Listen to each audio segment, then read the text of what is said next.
आज हम बच्चों के डाउट्स का रिप्लाई दे रहे हैं। अलग अलग स्टूडेंट्स के बहुत सारे डाउट्स होते हैं, बच्चे कमेंट करते हैं, कोई शिकायत भी करते हैं कि यार अभी ये वीजा कर रहे हो सही नहीं है।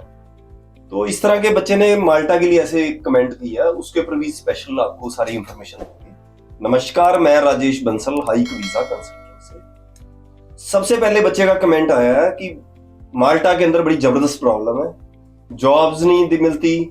बहुत तरह के बच्चे के सवाल है, मतलब एक सवाल नहीं है, उसके कई सुने सवाल किए हैं कि वहां पे परमिट नहीं मिलता, डिपोर्ट कर देते हैं। ऐसे उसने बच्चे ने बहुत सारे उसके मतलब सवाल ही इतने ज्यादा हैं जिसका हिसाब ही नहीं है। वो आप कमेंट में जाके पढ़ सकते हैं, जो भी स्टूडेंट्स वो देखना चाहता है। मैं हर बच्चे के लिए एक ही चीज बोलना चाहूंगा, परेशानी जब घर से बाहर निकलोगे तो बिल्कुल आनी आनी है। ये चीज कनाडा में भी जाके आ सकती है, जिन बच्चों को आएगी, यूएस में भी जाके आ सकती है। आप ये मत सोचो कि माल्टा में परेशानी है। मेरे बहुत सारे स्टूडेंट गए हुए हैं, बहुत सारे स्टूडेंट्स बहुत अच्छा परफॉर्म कर रहे हैं। कुछ स्टूडेंट को परेशानी कहीं भी आ जाती है, तो उसको देख के अब माल्टा में हम किन स्टूडेंट्स को ज्यादातर भेजते हैं? जो आइलेट्स नहीं कर सकता बच्चा, पीटी नहीं कर सकता, अब उसको हम कहते हैं बड़ा बेकार कंट्री है। मैं मान लेता हूँ यार, आपको किसी को अच्छा लगेगा, किसी को खराब लगेगा। बच्चे ने उसकी जेन्युइन प्रॉब्लम होगी, बच्चा तभी कमेंट डाल रहा है इतना कुछ। पर परेशानी हर जगह ही है। जो बच्चा लड़ना जानता है वही जीत सकता है। परेशानी हिंदुस्तान के अंदर भी बहुत सारी है। आप इंडिया में रहता बच्चा, आप यहाँ पे 10 लोग इकट्ठे हो गए, 10 की सबकी अलग अलग है। कोई तो बोलेगा इंडिया बड़ा शानदार है, दूसरा बंदा मिलेगा कि इंडिया बहुत ज्यादा बेकार है। आप सबकी आपस में राय नहीं मिलती। ऐसी किसी भी कंट्री में आप जा रहे हो, देखो अगर आप माल्टा का आपके पास वीजा आ चुका, आपको 28-29 कंट्री का आपके पास वीजा आ गया, आपके पास ये ऑप्शन है कि आप एक कंट्री से दूसरे कंट्री में जा रहे हो तो आपको मतलब उसके लिए वीजा नहीं लेना पड़ता। पहला तो ये बेनिफिट है बहुत ज्यादा। पुर्तगाल, स्पेन और इटली के अंदर आप पेपर डाल सकते हो। देखो परेशानी तो आएंगी आएंगी।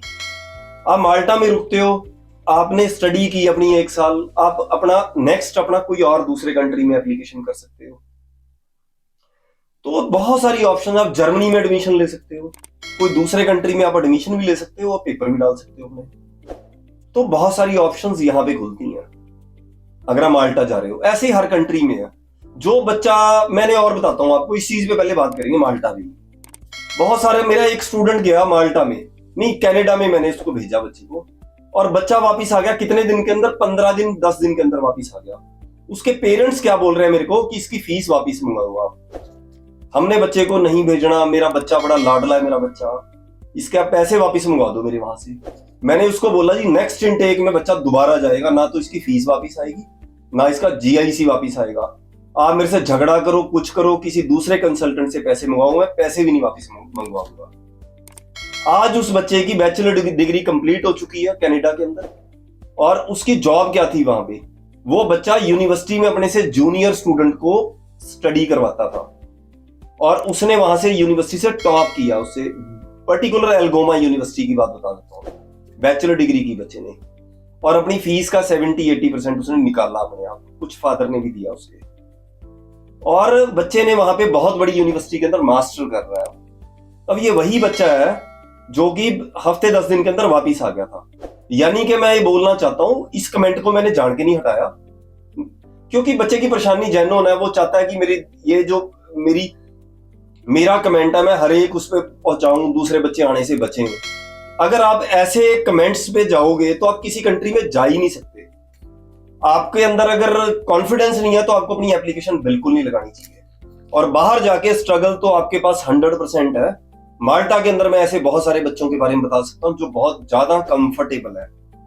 उनको ऑफर किया एम्प्लॉयर ने 4 साल का मैं तुम्हें वर्क परमिट लगवा के दूंगा। तो इस तरह बच्चे, दोनों तरह के स्टूडेंट हर जगह ही होते हैं। बहुत कुछ बच्चे हर कंट्री में जाके तंग होते हैं, कुछ बच्चे बहुत ज्यादा बेटर परफॉर्म करते हैं, नहीं तो एक आने वाले टाइम में उनमें चेंज आ जाता है। सेकंड बच्चा क्या कह रहा है, आईटी टेक्निकल सपोर्ट जो है कोर्स कर सकते हैं, बिल्कुल कर सकते हो, बड़ा स्ट्रॉन्ग कोर्स है ये। और आप किसी भी बिजनेस के अंदर, हर एक ऑफिस के अंदर कंप्यूटर की रिक्वायरमेंट रहती है, और उसमें जब कंप्यूटर है तो उसमें अपना प्रॉब्लम्स भी आएंगी।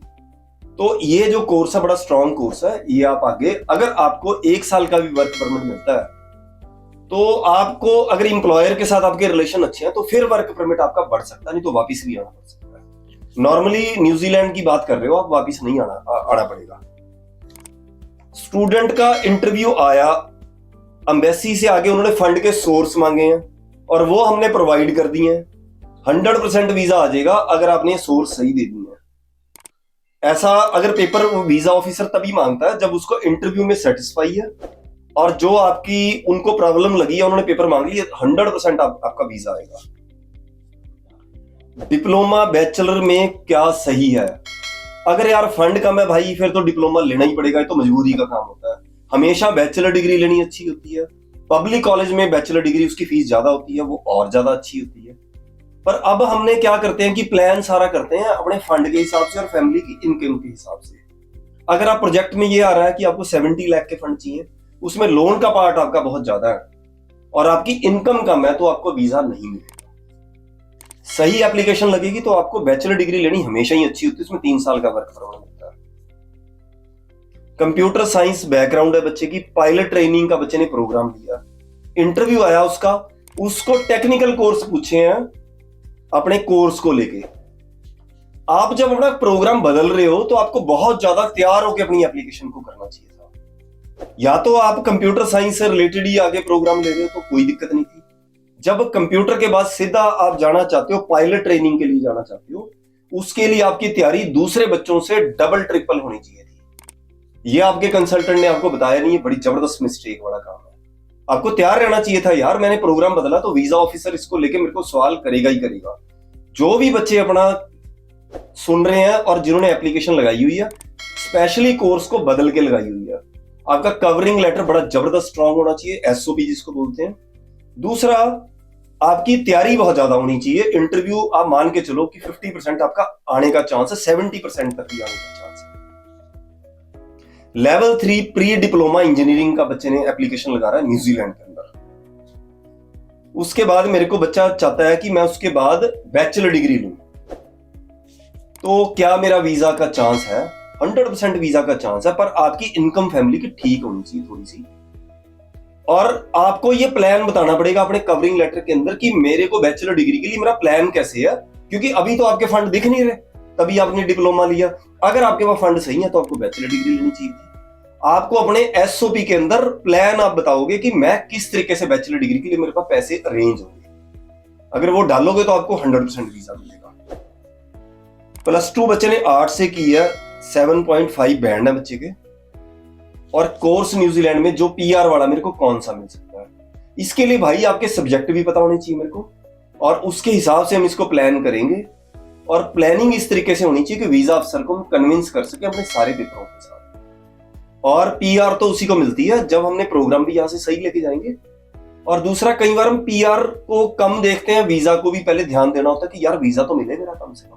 हम 100% बिल्कुल डाइवर्ट नहीं कर सकते एप्लीकेशन को जिससे वीजा ही फंस जाए। क्योंकि अगर आप कोई ऐसा प्रोग्राम लेने की सोच रहे हो तो आपको 100% फर्स्ट ईयर में एडमिशन जरूर इंडिया में भी ले लेनी चाहिए, ताकि ऐसा ना हो कि प्रोग्राम अगर आपने गलत लिया तो उसके आपको कवरिंग लेटर पे एसओपी में बड़ा सही ढंग से उसको डालना पड़ेगा और बताना पड़ेगा कि मेरे को इस कोर्स को क्यों मैंने लिया और इंटरव्यू को इसके लिए आपने क्या तैयारी की।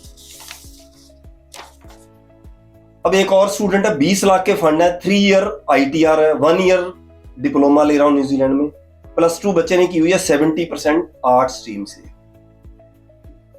20 लाख रुपए के फंड मेरे को कम लग रहे हैं, मेरे को लग रहा है 25 लाख के या 26 लाख के फंड चाहिए होते हैं। पर जो आईटीआर आप लगा रहे हो उसकी जस्टिफिकेशन होनी चाहिए अपनी इनकम को लेकर। सिर्फ आईटीआर से काम नहीं चलता, इनकम को पूरा जस्टिफाई करो। सही एप्लीकेशन लगाओगे 100% वीजा लगेगा। और ऐसा नहीं लगना चाहिए वीजा ऑफिसर को आपकी इनकम को देख के कि सारा जो फैमिली पैसा है वो आपके डिप्लोमा में लगा रहे हैं और उनके पास पीछे कुछ बच नहीं रहा, यानी कि उनकी इनकम थोड़ी सी तो 10 लाख के आसपास हो और आपके प्लान हो कि आप उसमें कवरिंग लेटर में बताओ कि मेरे को कैसे आगे प्लान कर रहा हूं मैं अपना, मैंने क्यों ये डिप्लोमा लिया। 1 ईयर डिप्लोमा के बाद 1 ईयर वर्क परमिट मिलता है, उसके बाद एक्सटेंड होगा या नहीं। अब ये चीज बहुत सही रिप्लाई है, बहुत सारे बच्चे 1 साल का प्रोग्राम लेके जा रहे हैं। आपको अपने एम्प्लॉयर के साथ रिलेशन अच्छे रखने हैं, आगे पीछे और दूसरी जगह पे भी अपनी बहुत ज्यादा वहां पे रिलेशन बनाने हैं आपको। 100% आपको वीजा एक्सटेंड होगा आपका। एम्प्लॉयर से अगर आपके रिलेशन नहीं होंगे तो वीजा एक्सटेंड नहीं होगा, ये चीज समझ के चलना। पूरा प्लान बना के चलना है कि मेरी फ्यूचर में पीआर कैसी होगी, मैंने आगे प्रोग्राम ले रहा हूँ, 100% आपका सही सिस्टम है आपका, बिल्कुल ही। वीजा तभी आता है 1 साल के डिप्लोमा के अंदर, या हम 2 साल के डिप्लोमा ले रहे हैं, बैचलर डिग्री के मुकाबले वीजा थोड़ा सा डाउटफुल होता है। एप्लीकेशन को बड़ा जोरदार लगाना है हमने, उसके अंदर पेपर, इनकम और अपना एसओपी ज्यादा स्ट्रांग लगाएंगे तो 100% वीजा आएगा। कोई डाउट हो रहा है तो आप नीचे कमेंट किया करो, किस चीज पे वीडियो देखना चाहते हो उसके बारे में बताया करो। नमस्कार।